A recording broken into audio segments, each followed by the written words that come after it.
সকালে ঘুম থেকে উঠে গলা আইডি কার্ড ঝুলিয়ে কাঁধে ব্যাগ নিয়ে রাস্তায় হাঁটতে হাঁটতে বাস স্ট্যান্ডে দৌড়। খুব সকালে হওয়ায় রাস্তায় কোনো মার্সিডিজ কোম্পানির টেসলা ছিল না। ভার্সিটিতে যাওয়ার জন্য যে বাসের জন্য অপেক্ষা করছিলাম তার আগে অন্য একটি বাস আসার কারণে এই বাসে করে ভার্সিটিতে চলে গেলাম।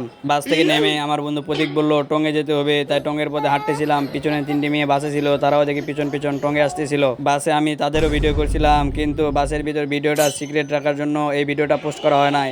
আর টঙ্গে যাওয়ার আগেই দেখি আমার আগেও আমার বন্ধু ইশফাক মিরপুর থেকে চলে এসেছিল। ইশফাককে দেখে আমি তো পুরো অবাক। আমি মনে করতেছিলাম ইশফাক কি গতকালকে ভার্সিটিতে ছিল কিনা। টঙ্গের কাজ শেষ করে আবারও ক্লাসরুমে চলে আসলাম, আর ক্লাসরুমে এসে অপেক্ষা করছিলাম কখন স্যার আসবে। স্যারের আগে আমরা চলে এসেছিলাম। ক্লাসরুমে কার্যক্রম শুরু করার আগে আমরা আমাদের রিপোর্টগুলো সবাই আদান প্রদান করছিলাম, আর সেগুলো রেডি করছিলাম স্যার আসলে যেন স্বাক্ষর করে নিতে পারি।